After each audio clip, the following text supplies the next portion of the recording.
Muy buenas noches, espero puedan escucharme con claridad. No sé si está ahí, se escuchan, está en la parte de atrás. Vamos, muy bien, gracias por la providencia de Dios de haber estado en este lugar y sobre todo en esta conferencia muy importante, como decía el hermano Seminiza. Yo quiero que tome su Biblia, por favor, y vamos a la primera carta a Tesalonicenses, capítulo 4. Primera Tesalonicenses, capítulo 4. Vamos a iniciar la lectura en el versículo número 13. Versículo 13. Ahí vamos a iniciar. Primera Tesalonicenses 4:13. La palabra de Dios dice de la siguiente manera: tampoco queremos, hermanos, que ignoréis acerca de los que duermen, para que no os entristezcáis como los otros que no tienen esperanza. Porque si creemos que Jesús murió y resucitó, así también traerá Dios con Jesús a los que durmieron en él. Versículo 15. Por lo cual os decimos esto en palabra del Señor, que nosotros que vivimos, que habremos quedado hasta la venida del Señor, no precederemos a los que durmieron, porque el Señor mismo, con voz de mando, con voz de arcángel y con trompeta de Dios, descenderá del cielo, y los muertos en Cristo resucitarán primero. Luego nosotros, los que vivimos, los que hayamos quedado, seremos arrebatados juntamente con ellos en las nubes para recibir al Señor en el aire, y así estaremos siempre con el Señor. Bueno, yo quiero confesarme en esta noche al iniciar, porque cuando se me compartió que hay una conferencia de escatología, casi me caigo para atrás, ya que no es un tema tan común que se trata, y es totalmente primordial que podamos estudiar juntos las últimas cosas, los sucesos futuros de Dios. Solo quiero que veas algo, cuál debe ser tu objetivo a estar los 2 días aquí. Si tú vas al versículo 18, que sigue de lo que leímos, tú te vas a dar cuenta que la escatología no solamente es información intelectual, sino que debes experimentar el propósito divino por el cual estás acá. Dice el versículo 18: por tanto, alentaos los unos a los otros con esta palabra, con estas palabras. Es decir, comprendemos que la escatología debe darnos esto, debe producir esto en nosotros.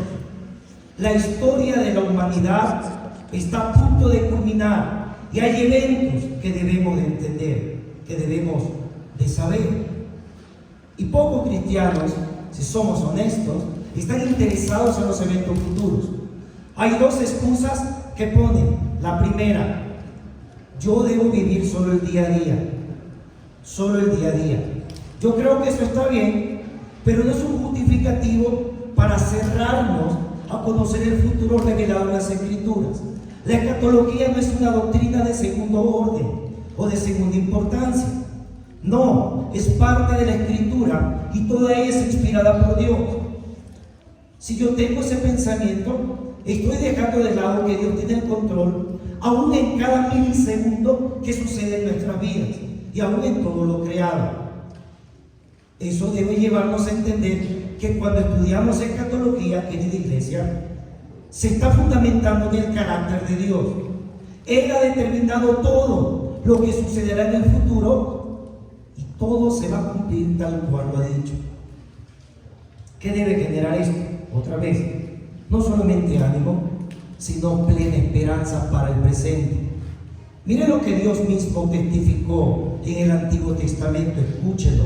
Dios dijo esto: acordaos de las cosas pasadas, desde los tiempos antiguos, porque yo soy Dios, y no hay otro Dios, y no hay semejante a mí, que anuncia lo por venir desde el principio y desde la antigüedad lo que aún no era hecho.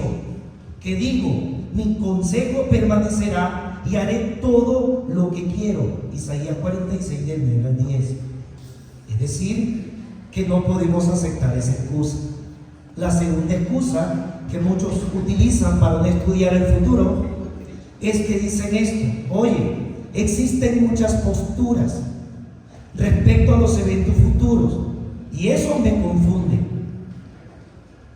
Pero yo quiero y te voy a animar a cómo podemos debatir esa excusa.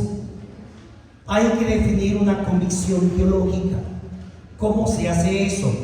Estudiando la Biblia según como la Biblia dice que hay que estudiar. ¿A qué me refiero? ¿Cómo debo de interpretarla? No es que existen 3 o 4 formas de interpretar la Biblia. Hay una sola que la misma Biblia enseña. Y eso se lo conoce como la hermenéutica literal, gramatical, histórica. Incluso en las secciones proféticas, de principio a fin, utilizo ese método. ¿De dónde obtengo ese método? Como predicó Jesús, como predicó Pedro, como predicó Pablo, como predicó Esdras, Nehemías en el Antiguo Testamento, Moisés. Es decir, tomo mi convicción teológica según lo que la misma Biblia dice. ¿Qué sucede cuando no lo hago así? Voy a espiritualizar, voy a alegorizar el texto, voy a dar significados múltiples. Y lo horroroso que es decir, para mí significa esto este pasaje. Es decir, que tengo que utilizar la hermenéutica literal, histórico, gramatical, incluso en las secciones de profecía. Otra vez, no debo buscar significados escondidos ni alegóricos. Y algo que marca mi convicción teológica arranca allí. ¿Cómo interpreto? Pero también existe otro mal para no tener la convicción teológica. Y es que muchos dicen que solo lo espiritual es relevante y no lo material. Eso es un error craso, queridos hermanos. ¿Por qué? Porque eso viene de un pensamiento de un tal filósofo llamado Platón, que vivió 400 años antes de Cristo. Y Platón decía que la materia era mala. Y te digo algo, dijo eso, y Origen, que fue un teólogo cristiano en el año 254, adoptó esa postura y dijo: no, solamente lo espiritual tiene relevancia y no lo material. Pero quien impregnó eso en el cristianismo fue el teólogo Agustín. Él tenía la idea de que un reino terrenal de Jesús era algo carnal, y optó por pensar que el reino de Dios es una entidad espiritual, la iglesia. Su criterio espiritual del reino de Dios, como lo explica en su obra más famosa, Ciudad de Dios, llegó a conocerse años después como el amilenialismo. Significa que no creen en el reino, que dicen significa sin milenio, pero sin embargo ellos dicen que el milenio está presente. No entiendo mucho esos conceptos, pero ellos alegan lo siguiente. Y debe de entender algo. Dios, cuando rescata a alguien del pozo del infierno mediante la predicación fiel del Evangelio, hace una nueva creación, tanto espiritual como material. ¿Qué sucedió en la caída? Solo lo espiritual se afectó lo espiritual y lo material, mente, voluntades. Así que Dios, ¿qué hace? Salva lo espiritual y lo material. Muy bien, nosotros en Cristo hemos sido salvados en lo espiritual. Tenemos esa nueva naturaleza, pero somos sinceros y batallamos aún con nuestro pecado, porque aún lo material no ha sido redimido. Tú tienes en tu Biblia 1 Corintios 15, y ahí se enseña a futuro que va a ser redimido este cuerpo, que ahora es corruptible, se va a volver en incorruptible. Tenemos esperanza. Pero Jesús salva alma y cuerpo, no solamente almas. Ese es el lenguaje que debemos utilizar. Entonces, queridos hermanos, Pedro, entendiendo todas estas cosas, en Hechos 3:21 él dijo, habló de la restauración venidera de todas las cosas. Y ahí estamos en lo espiritual y en lo material que se enseña en la Escritura. Hay eventos que tienen que cumplirse, y la escatología te dice cuándo serán esos eventos, en qué orden. Hay que entender que hay profecías que ya se cumplieron en el Antiguo Testamento. Otras las cumplió Jesucristo cuando vino y otras se van a cumplir en el futuro. Y de eso vamos a tratar en esta conferencia. Pero hay pasajes como Daniel 9 del 24 al 27, donde se habla de la semana 70 de Daniel, Mateo 24 al 25, la segunda venida de Cristo, segunda Tesalonicenses 2, que habla del hombre de pecado anticristo, Apocalipsis 6, capítulo 6 al capítulo 20, que se habla de la tribulación, segunda venida y el milenio, donde están en desacuerdo los teólogos cristianos. Y ahora entrando al tema que tenemos, que es el arrebatamiento, déjame decirte que normalmente todos los creyentes creen en este evento. Creen en este evento. Otra vez, la pregunta es, ¿cuándo se va a dar? Y eso vamos a responder en esta noche. Pero antes de pasar a estudiar nuestro pasaje, hay 4 posturas que quiero que tengas en mente. La número 1 se llama el arrebatamiento pretribulacional. Te lo repito, arrebatamiento pretribulacional. ¿Qué asegura esta postura? Que la iglesia será arrebatada antes de la semana 70 de Daniel, antes de que comience aquí en la tierra la gran tribulación. La iglesia no pasa la tribulación, no pasa lo que se conoce en la Biblia como la ira de Dios, es rescatada con anterioridad para cumplir la promesa que Jesús hizo a la iglesia en Apocalipsis 3:10, que más adelante lo vamos a estudiar. La segunda postura es el arrebatamiento tribulacionista, para que lo comprendas, que la iglesia será arrebatada a la mitad de la gran ira de Dios, de la gran tribulación. Entonces, primera postura, antes de la ira de Dios. Segunda postura, a la mitad. La tercera postura se conoce el rapto anterior a la ira. Es un poquito como que más adelante, antes que termine la gran tribulación. Y la cuarta postura es el rapto post-tribulacional. Esta postura afirma que el arrebatamiento va a ocurrir en el momento de la segunda venida de Cristo, que la iglesia pasa todo el periodo de la tribulación, que tomará el aire para encontrarse con Jesús, pero que sube y que baja por ahí mismo. Eso enseñan ellos. La gran pregunta, nuestro pasaje en esta noche, ¿dónde encaja? ¿Será acaso que está hablando de la literal venida de Jesucristo a pisar la tierra, a instaurar su reino milenial? ¿Será eso que encontramos acá? ¿O será que encontramos aquí el arrebatamiento como un evento preliminar, como una fase inicial de la segunda venida de Jesucristo? Lo que sí quiero y puedo llegar a concluir es que hay gran esperanza, provoca este pasaje, porque tenemos 3 verdades teológicas que nos brindan a nosotros consuelo en Cristo. La número 1 es que tenemos confianza en la obra de Cristo. Número 2, que tenemos confianza en la resurrección futura de todos los creyentes. Y número 3, tenemos confianza para vivir el presente. Vamos a hacer un panorama al estudiar esta carta para entrar en ese calor que necesitamos. Si usted va al capítulo 1 de la carta, entendemos que esta carta a los tesalonicenses es una congregación modelo realmente.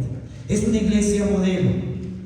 Sería bueno estudiar esto, porque así es una iglesia para imitar.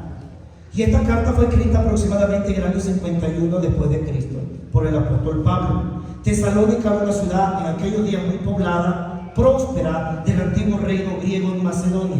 En la actualidad esta ciudad se llama Salónica y está ubicada al norte de Grecia.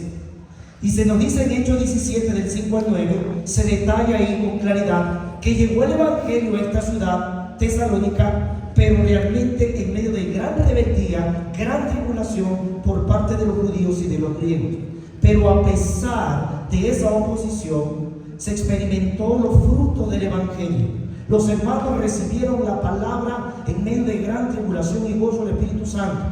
Capítulo 1, versículo 6, eso es lo que dice: viniste a ser imitadores de nosotros y del Señor, recibiendo la palabra en medio de gran, ¿qué cosa? Tribulación, con gozo del Espíritu Santo. Versículo 7 habla que ellos tienen un buen testimonio cristiano, tú lo puedes ver allí. Están satisfechos, están satisfechos. Ellos son creyentes de verdad, que no les importa sufrir por el evangelio. El versículo número 8 dice que su fe ha sido divulgada. Dios ha honrado a esta iglesia de buen testimonio. Dice el versículo número 8: porque partiendo de vosotros ha sido divulgada la palabra del Señor, no solo en Macedonia y Acaya, sino que también en todo lugar vuestra fe en Dios se ha extendido, de modo que nosotros no tenemos necesidad de hablar nada. ¿Por qué Pablo habla de nosotros? Porque capítulo 1 habla que se dirigen Pablo, Silvano y Timoteo. Muy bien, entonces es una buena iglesia que ha sufrido de buen testimonio, famosa en el sentido de la fe. Y Pablo amaba a esta congregación de una manera maternal y sacrificial. Si tú vas al capítulo 2, versículo 7, puedes leerlo con tus ojos. Dice Pablo: antes fuimos tiernos entre vosotros como la nodriza que cuida con ternura a sus propios hijos. Mira la parte maternal. Ahora mira el 8: tan grande es nuestro afecto por vosotros, que hubiéramos querido entregaros no solamente el Evangelio de Dios, sino también nuestras propias vidas, porque habéis llegado a sernos muy queridos. Pablo, que se comportó de manera íntegra, justa con ellos, los exhortaba y los consolaba. Eso dice el versículo 12, que Pablo, este era el objetivo de un ministro. Se encargaba que tuviesen como es digno, que os llamó a su reino y gloria. Anden como es digno de Dios. Pablo quería que vivan dignamente el Evangelio, a pesar del sufrimiento de la persecución. Versículo 14, capítulo 2, puedes ver que son comparados con la iglesia que había sufrido en Judea. Hay un aspecto emocional en esta carta de urgencia.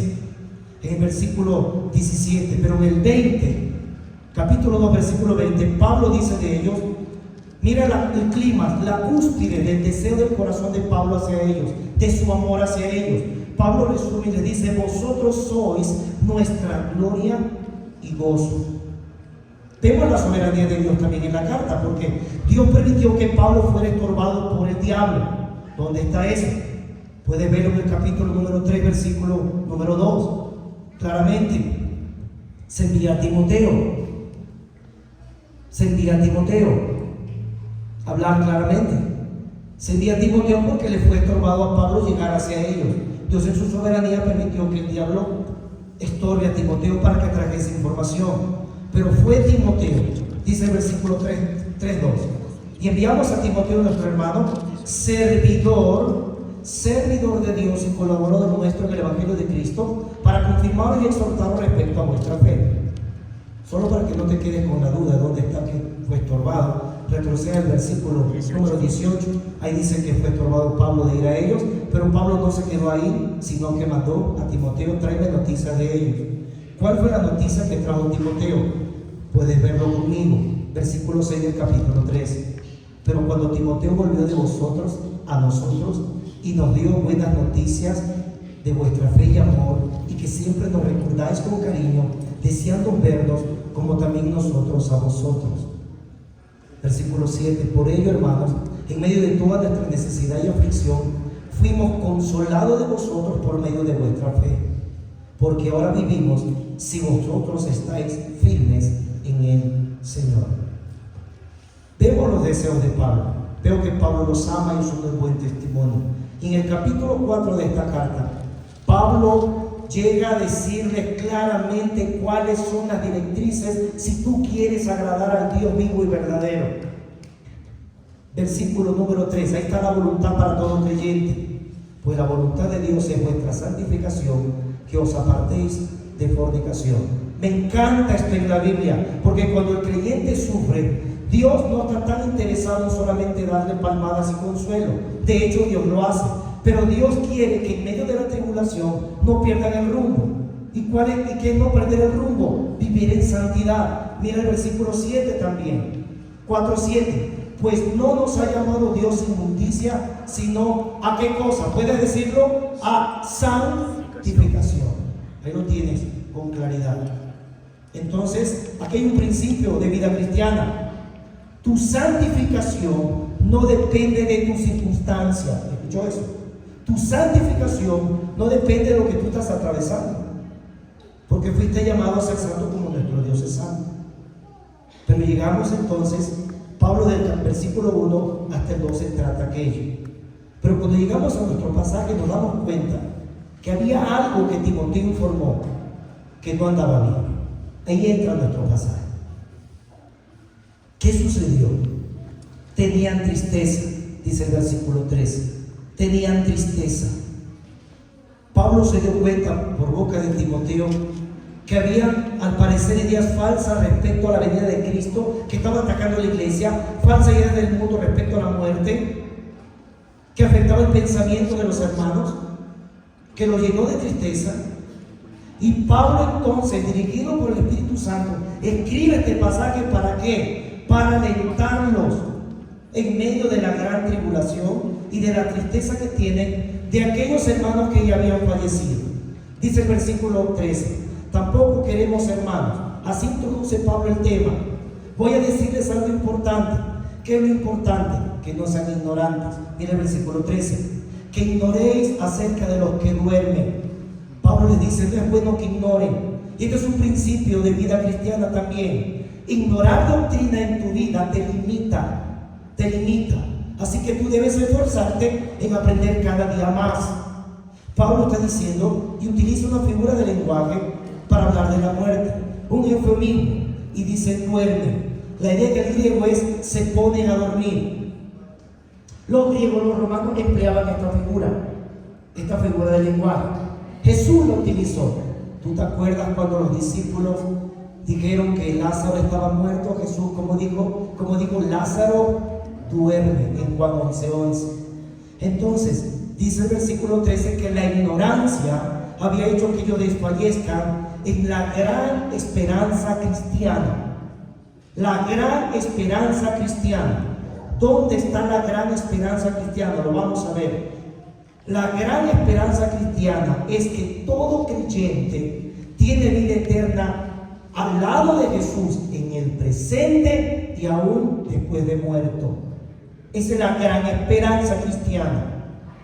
Así que el punto aquí es que los tesalonicenses pensaron que los cristianos fallecidos se iban a perder. Bueno, se murió Juan, se murió María, ellos eran cristianos, no van a ver el evento de la segunda venida del Señor, se perdieron eso. Qué tristeza. Mi padre, mi hermano, mi primo, mi amigo, mi hermano en la fe se perdió, y esa tristeza había llenado. Pero había ignorancia que estaba atentando con el propósito otra vez de vida cristiana, de esperanza cristiana, vivir con Jesús inseparablemente ahora y para siempre, aún después de la muerte. Así que Pablo había enseñado en esta iglesia hablando del reino de Dios, y tuvieron temor ellos respecto a todos los que habían muerto. Dijeron, quizás fueron excluidos de la gloria de Dios por haber muerto, porque no resistieron, no están vivos. Y solamente quiero hablar esto: ¿dónde están los muertos en Cristo? ¿Qué enseña la Biblia? ¿Qué enseña la Escritura? Bueno, enseña la Escritura que cuando un creyente muere, el alma se traslada inmediatamente a la presencia de Jesús. Dice 2 Corintios 5:8: mas quisiéramos estar ausentes del cuerpo y presentes al Señor. Filipenses 1:22-24. Pablo tenía el deseo de partir y estar con Cristo, y él dijo esto, lo cual es muchísimo mejor. Esteban, ¿tú te acuerdas de la escena? Cuando estaba siendo apedreado, él estaba invocando a Jesús, a quien veía en el cielo, y él dijo: Señor Jesús, recibe mi espíritu. Hechos 7:59. ¿Cómo vamos a olvidar el ladrón de la cruz, que se arrepintió porque creyó en Jesús como el Rey, como el Mesías de Israel? ¿Y qué le prometió Jesús? De cierto te digo que hoy estarás conmigo en el paraíso.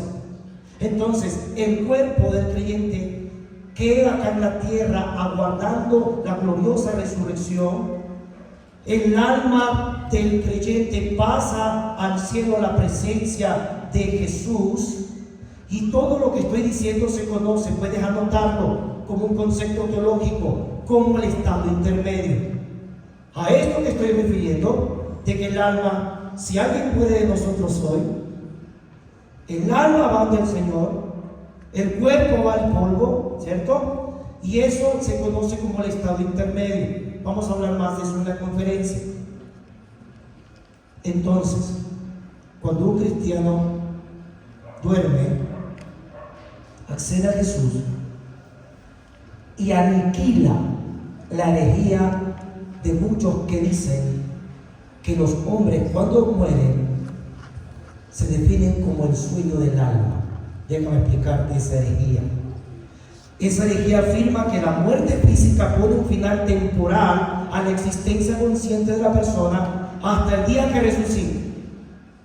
Bueno, eso no es cierto, porque eso niega Lucas 16, donde Jesús explica el estado intermedio. Hay conciencia después de la muerte, en el estado intermedio de conciencia. ¿Quiénes son los defensores de esta herejía? La secta de los testigos de Jehová y los adventistas del séptimo día. Pablo dice, si ignoramos esto, estamos en graves problemas. ¿Cómo? Mira el versículo 13. Como los otros que no tienen esperanza. ¿Quiénes son esos otros? Bueno, son todos los incrédulos que rechazan el Evangelio. No tienen esperanza. ¿Qué es la esperanza? Creer en la promesa de Dios para el futuro. Me da gozo en el presente, eso es esperanza. Entonces los otros que no tienen, han rechazado el Evangelio, no se han convertido, no viven para Cristo, no viven para su Evangelio, no viven para su propósito, lloran a sus muertos teniendo incertidumbre en sus corazones. Por eso hay llanto desgarrador.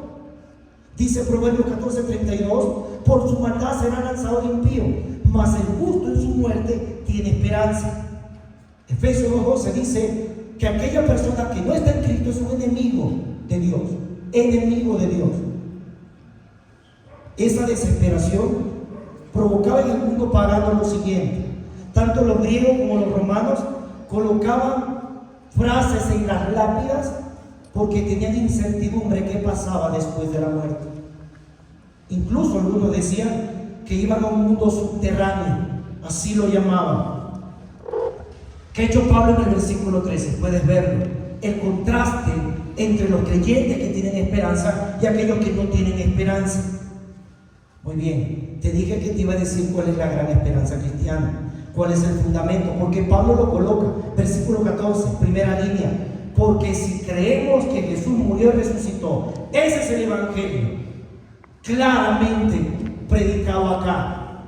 Dice Pablo, fe es lo que tienen los creyentes. ¿En qué? ¿En lo que han hecho ellos? No, en lo que ha hecho Cristo por ellos. ¿Qué ha hecho Cristo por ellos? ¿Qué hizo la segunda persona de la Trinidad? Se encarnó, tomó un cuerpo humano para parecerse a nosotros, para pagar por los pecados. Juan 10, entrega su vida por los pecadores. No se la quita, sino que Él la da. Y al tercer día se levanta en poder y gloria. Quien no cree en la resurrección de Cristo es un mísero, dice 1 Corintios 15. Somos dignos de conmiseración. Si no creemos esto, en vano es nuestra fe. 1 Corintios 15:14. Este es el pilar de la vida cristiana. Su muerte expiatoria necesaria para perdonar pecado a todos que se arrepienten y lo confiesan a Él. Y su resurrección gloriosa y todopoderosa. ¿Saben lo que asegura la resurrección de Cristo? Que toda la humanidad un día saldrá a resurrección. Juan capítulo 5. Uno saldrá para resurrección de vida y otro para resurrección de condenación. Cuando tú preguntas a un cristiano, ¿quién resucitó a Jesús? Te dicen el Espíritu Santo. Y yo digo amén. Pero completo la idea. Dice Romanos 8:11 que es el Espíritu, 2 Corintios 4:14 que el Padre interviene también, y dice Juan capítulo 10 que el mismo Hijo vuelve a tomar la vida. Entonces el bendito Dios Trino interviene en la resurrección de Cristo. En esto creemos, en esto se basa el Evangelio, en esto es nuestra fe. Pablo quiere cimentar eso en Tesalónica. Ya no estén tristes. Si ustedes han creído eso, es lo esencial. Si tú has creído eso, despreocúpate. Si estás en Cristo, estás seguro para la eternidad. Entonces, ¿qué está diciendo aquí el apóstol Pablo? Bueno, que la resurrección de Cristo también fue testificada por Jesús. ¿Dónde está eso? Juan era anciano, estaba desterrado en la isla de Patmos. Jesús se aparece a Juan y le dice estas palabras en Apocalipsis 1:18. Soy el que vivo y estuve muerto, mas he aquí que vivo por los siglos de los siglos. Quien no cree que esto hace a Jesús mentiroso. Por lo tanto, nuestro primer punto es que tu esperanza radica en la obra de Cristo y debe provocarte confianza para vivir. ¿En qué debes de confiar? Bueno, en lo que dice el versículo. ¿Qué dice? Si tú crees en el cimiento cristiano, en la esperanza que Jesús murió y resucitó, entonces, si eso es cierto en tu convicción, ¿qué dice el versículo 14? Así también traerá Dios con Jesucristo a los que durmieron en Él. Esto es precioso. Porque está diciendo aquí el apóstol Pablo que Dios Padre hará posible por medio de su Hijo Jesús, por su obra de redención, traer a las almas que murieron confiando en Él cuando Él venga por los otros. No se sorprenda. No es la primera vez que lo dice en la carta. Retrocede al capítulo 3, versículo 13. Ya Pablo lo había dicho. 3:13. Para que sean afirmados vuestros corazones irreprensibles en santidad delante de Dios nuestro Padre. Puedes marcarlo, dice, en la venida de nuestro Señor Jesucristo. Léelo tú, ¿qué dice? Con todos sus santos. Está claro, ¿verdad? Ya Pablo lo había dicho. Pero ahora se centra para que ya no tengan tristeza. Esta es la promesa para los cristianos muertos, en otras palabras. Que sus almas regresarán desde el cielo, donde están ahora en el estado intermedio. ¿Y para qué regresarán? Versículo 16 del mismo pasaje, 16 del 4. ¿Para qué vienen? Vienen a resucitar. ¿Por qué tienen que resucitar? Porque el Señor ha prometido darle nuevos cuerpos glorificados como el de Él. Eso dice la Biblia, Filipenses 3:21, el cual transformará el cuerpo de la humillación nuestra para que sea semejante al cuerpo de la gloria suya. Es una promesa. Entonces, si tú mueres antes de este evento, debes de saber que cuando escuches la voz de Dios, tu cuerpo se levantará, pero ya no este cuerpo, que definitivamente a mí no me gusta, no sé a ti, pero a mí no me gusta para nada. Pero te va a dar un cuerpo glorificado como el de Él, porque Él lo ha prometido. Entonces, Cristo viene, trae las almas de los santos, los que han dormido en Cristo, resucitan. Hay esa fusión perfecta. No me preguntes cómo, solo imitemos a lo que dice la Escritura, el alma y el cuerpo, para estar inseparablemente con el Señor. ¿Ya se dio cuenta que Cristo redime alma y cuerpo? Entonces, vienen a resucitar. Cristo está Pablo en el versículo 14 está diciendo eso. ¿Esto acaso no es grandioso? Demasiado grandioso. Y Pablo no lo habló con la voz de Pablo, sino con la autoridad de Cristo. Mira el versículo 15, por favor.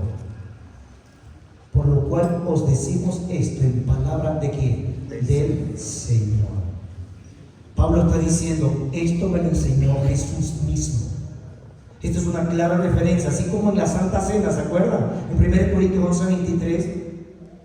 Y aunque los evangelios no registran explícito este pasaje, sí tenemos una referencia en la misma condición de tristeza cuando los discípulos estaban con Jesús en la última cena. Que no se turbe vuestro corazón, dijo Jesús en Juan capítulo 14.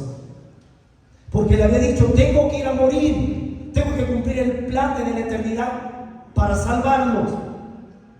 Pero escucha también lo que le dijo. No se turbe vuestro corazón, creed en Dios, creed también en mí. En la casa de mi Padre muchas moradas hay. Si así no fuera, yo los hubiera dicho. Voy pues a preparar lugar para vosotros. Y escucha esto. Y si me fuere y os prepararé el lugar, vendré otra vez y os tomaré a mí mismo. La construcción gramatical de lo que dice Juan 14:3 habla del arrebatamiento. Porque donde yo estoy, vosotros también estéis. ¿Sabes que este versículo 15 que estamos estudiando, las posturas, 3 de las 4 posturas que te dije, dicen, no, el versículo 15 habla de la venida literal de Jesús, está en el reino y nada más. Y ellos forzan capítulos como el capítulo 24 y 25 del Evangelio de Mateo. Cometen ese error teológico. Pero déjame darte diferentes enseñanzas que ocurren tanto en el uno como en el otro. Hay más diferencias que semejanzas, ¿no? Por ejemplo, En el arrebatamiento, Cristo viene en el aire y regresa del cielo, versículo 17. Mientras que en el acontecimiento final de la segunda venida, Cristo viene a la tierra a reinar. En el arrebatamiento, Cristo reúne a los suyos, ya lo estamos viendo. Mientras que en la segunda venida, dice Mateo 24:31, que son los ángeles que reúnen a los elegidos. En el arrebatamiento, Cristo viene a recompensar. Pero en la segunda venida, Cristo viene a juzgar, según Mateo 25:31 al 46, apartar ovejas de cabritos. En el arrebatamiento, el énfasis, ¿dónde está? Ya lo está viendo, en la resurrección. Pero en la segunda venida no se menciona resurrección en los evangelios de Mateo 24 y Mateo 25. En el arrebatamiento los creyentes parten de la tierra, mientras que en la segunda venida los incrédulos son tomados de la tierra. Son diferentes. En el arrebatamiento los incrédulos permanecen en la tierra, porque si Dios lleva a su iglesia, los impíos se quedan. Pero mientras que en la segunda venida los creyentes permanecen en la tierra para entrar en el reino, según Mateo 25:34. En el arrebatamiento no se hace mención del reino de Cristo en la tierra, mientras que en la segunda venida se establece el reino de Cristo en la tierra. En el arrebatamiento, una más, los creyentes reciben cuerpos glorificados, mientras que en la segunda venida, atención, nadie que esté vivo recibe un cuerpo glorificado. En efecto, estas diferencias que nos enseñan entonces, que el arrebatamiento y la segunda venida de Cristo se producen en momentos distintos. ¿Cómo puedo decir que hay dos venidas de Cristo? No hay dos venidas. Escucha cómo definimos. Hay una sola venida de Cristo, pero en dos fases. La fase inicial se da en este evento, el arrebatamiento, y la fase final, cuando Cristo llegue a instaurar su reino milenial aquí en la tierra, después que la ira de Dios se desate sobre la tierra, que se desate todo Apocalipsis capítulo 6 hasta el capítulo 18. Esta es nuestra convicción. Hay otro pasaje que la sustenta también. 1 Corintios 15:51. Pablo dijo, hablando de esto: he aquí, os digo un misterio. Esa es la clave. ¿Saben lo que es un misterio? Es algo que no había sido revelado en el Antiguo Testamento. Revelación fue progresiva, yo sé que usted comprende eso. Y Pablo dice respecto a ese misterio, escucha la similitud con el pasaje que estamos estudiando. ¿Cuál era el misterio? No todos dormiremos, pero seremos transformados. Esa palabra transformados en español en nuestra Biblia es la misma palabra que tiene la raíz cuando habla de arrebatados acá. Y dice el texto, sigo leyendo: en un momento, en un abrir y cerrar de ojos, a la final trompeta, porque se tocará la trompeta, y escucha esto, y los muertos serán resucitados incorruptibles, y nosotros seremos transformados. ¿Qué más dice Pablo en nuestro versículo número 15? Nosotros que vivimos. Pablo se incluye a sí mismo. Aquí hay un principio para tu vida y la mía. Pablo se incluye a sí mismo. ¿Por qué se incluye Pablo? Porque Pablo vivía día a día con gran expectativa para el futuro. Y esto es un principio. Hay que aprender a vivir día a día con expectativa, como si esto fuera a ocurrir ahora mismo. No debemos ser negligentes y decir, bueno, espérate, después me comprometo con la iglesia local, etcétera, etcétera, etcétera, porque hay muchas cosas que tienen que pasar y estás confiando mucho en ese pensamiento que no es bíblico. Pablo vivía con expectativa, y por eso en el versículo 15 dice que nosotros que vivimos. Recuerda que esta carta fue escrita en el año 51. Entonces, desde ese año hasta ahora, 2024, sigue la misma expectativa. Eso es lo precioso de la Biblia, que no pasa de moda y que este evento se puede cumplir en cualquier momento. Solo anhelo que tú estés preparado. Bueno, ¿qué más dice el pasaje? ¿Qué más dice el versículo? Pablo asegura que los que estén vivos, dice el texto, no precederemos. No van a tener ventaja los que están vivos, lo que está diciendo, sobre los que murieron. ¿Qué quería Pablo? Que la iglesia comprenda que no hay razón para inquietarse por los hermanos en la fe que han fallecido. Quizás tú también has experimentado eso. Tenga usted gran conocimiento en esta noche que Cristo no ha desechado a sus hijos y a sus hermanos que duermen. Nunca. Cristo no desecha a sus hijos. El Padre no desecha a sus hijos. Cristo no desecha a sus hermanos, perdón. Y no solo eso, tenemos aquí información tan hermosa, porque dice el versículo 16 y 17, oye, ¿cómo va a ser esto? Y aquí está el paso a paso del arrebatamiento. Versículo número 16. Porque el Señor mismo, con voz de mando, con voz de arcángel y con trompeta de Dios, descenderá del cielo. Bueno, ¿quién dirige el evento? El Señor mismo, dice allí. No son los ángeles, como dice Mateo, si se dan cuenta. Ahora, el Señor mismo descenderá. ¿Por qué descenderá? ¿Dónde está Cristo ahora? Está a la diestra del Padre. Así como se fue una vez en Hechos 1:9 al 11, vendrá otra vez en nube. Dice Hebreos 1:3 que se sentó a la diestra de majestad en las alturas. Esteban lo vio, dijo: veo los cielos abiertos, el Hijo del Hombre que está a la diestra de Dios. ¿Cómo viene Cristo? Como un conquistador en el arrebatamiento. Descenderá como un conquistador, con voz de mando. En el griego, esa palabrita que leo significa una orden militar. Solo aparece esa palabra en el griego aquí en todo el Nuevo Testamento. Es un evento único, irrepetible. Cristo vendrá como el gran conquistador, como el gran comandante. Tú quizás has visto un comandante en el ejército que cuando llama a fila tiene que dejar todo y tiene que formarse. Así vendrá Cristo. Cristo es experto en esto. Él es experto en su autoridad en ser un conquistador de la muerte. No solo porque resucitó. ¿Te acuerdas de Lázaro? ¿Qué le dijo a Lázaro? Lázaro, ven fuera. ¿Y salió o no salió? Claro, porque con voz de mando el Señor Jesucristo. Y cuando lleguemos a este evento, querida iglesia, todos los muertos de la era de la iglesia, todos los muertos desde Hechos 2 son llamados a levantarse cuando oigan esa voz. Juan 5:25, Jesús lo dijo claro: cuando los muertos oirán la voz del Hijo de Dios, y los que lo oyeren vivirán. Dice también que hay una voz de arcángel, y los sectarios dicen: mira, Jesús no es Dios, es un arcángel. ¿No es cierto? Porque en el griego ese arcángel no aparece así como en nuestras Biblias en español. Esa palabra debería colocarse en un artículo. Esa palabra se lee un arcángel. Entonces, ¿cuál es la idea correcta? Que desciende el Señor del cielo con voz de mando como un gran conquistador, y se le añade un arcángel. ¿Cuál arcángel? No lo sé. La Biblia solamente habla de uno, Miguel. Pero para los judíos en su tradición habían 7. Lo importante no es descubrir quién es el arcángel. Lo importante es que se le une un arcángel a Jesús. Y mientras Jesús está con su voz llamando a toda su iglesia, también se une esta voz. Se une esta voz. ¿Qué más sucede? Sigan viendo el otro paso. Versículo 16. Dice que viene con trompeta de Dios. Sonido de trompeta. Así como digo en 1 Corintios 15:52. Que habla la Biblia sobre el uso de las trompetas. Se sonaban en la fiesta de Israel, en la celebración de las convocatorias, sonaban para la alarma en tiempo de guerra, o por otra razón necesaria para congregar a la multitud. Solo una aclaración: esta trompeta, no quiero que te confundas con las trompetas que aparecen en Apocalipsis. No son trompetas de juicio. Cristo viene a llevarse a su iglesia en amor y misericordia.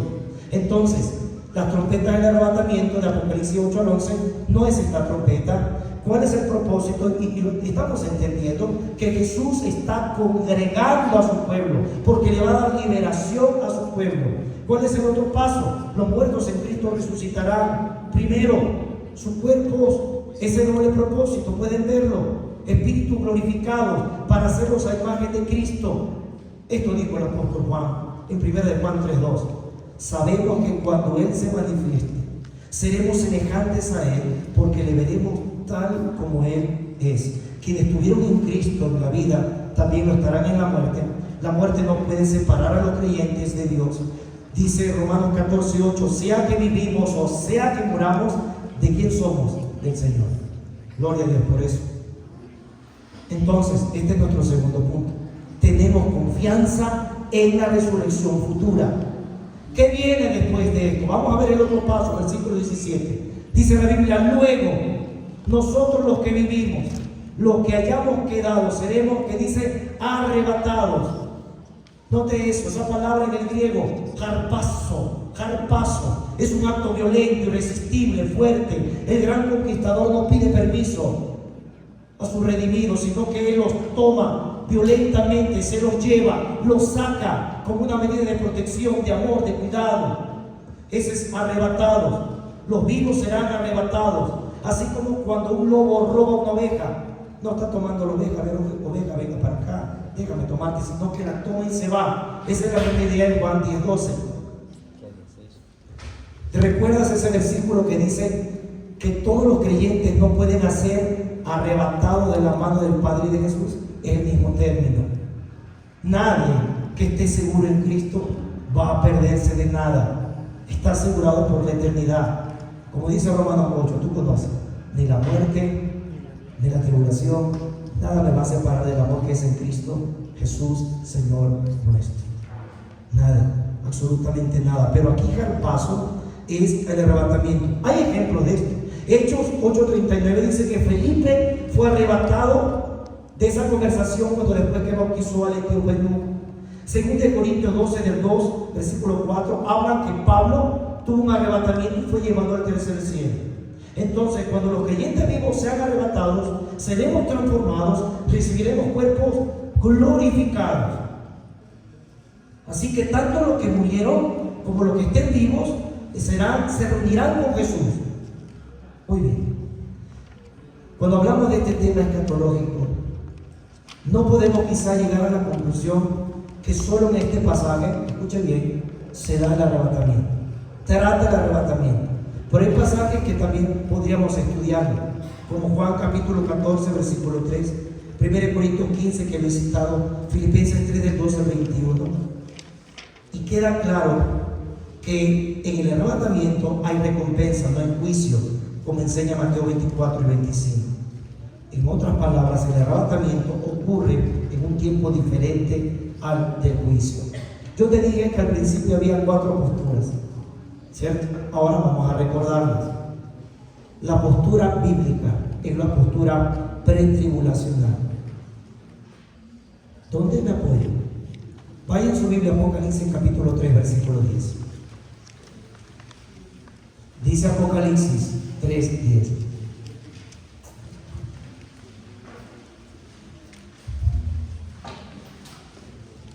Aquí hay una promesa del Señor Jesús para la última iglesia. Y dice aquí, por cuanto la iglesia de Filadelfia, estas son las iglesias fieles a través del tiempo, por cuanto has guardado la palabra de mi paciencia, yo también te guardaré de la hora de la prueba que ha de venir sobre el mundo entero, para probar a los que moran sobre la tierra. ¿Ya lo vio? ¿Qué está prometiendo Jesús?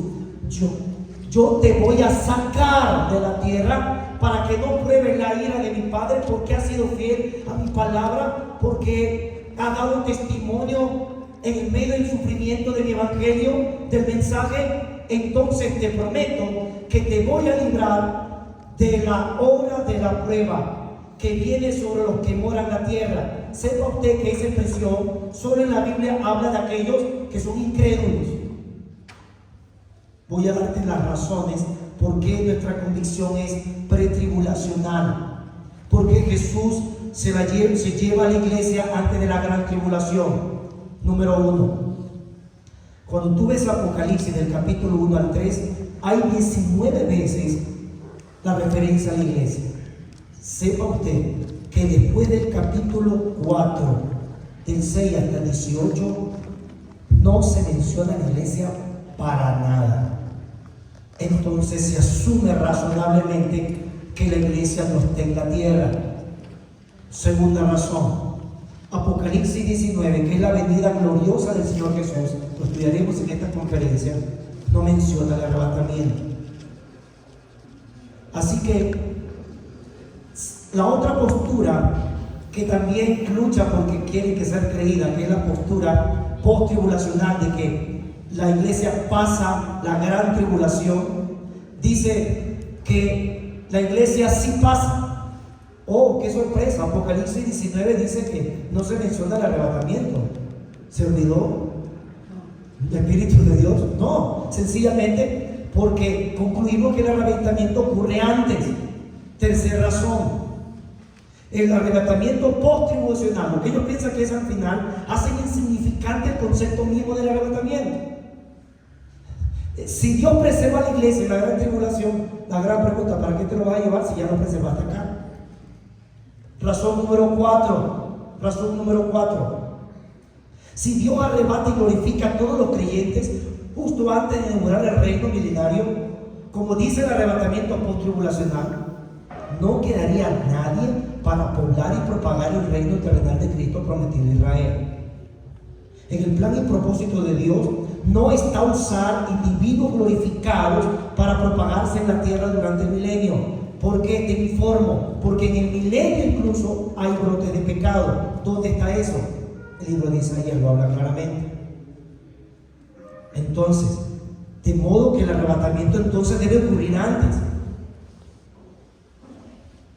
Quinto, el Nuevo Testamento no advierte para nada en las cartas paulinas a la iglesia de que se preparen para pasar la gran tribulación.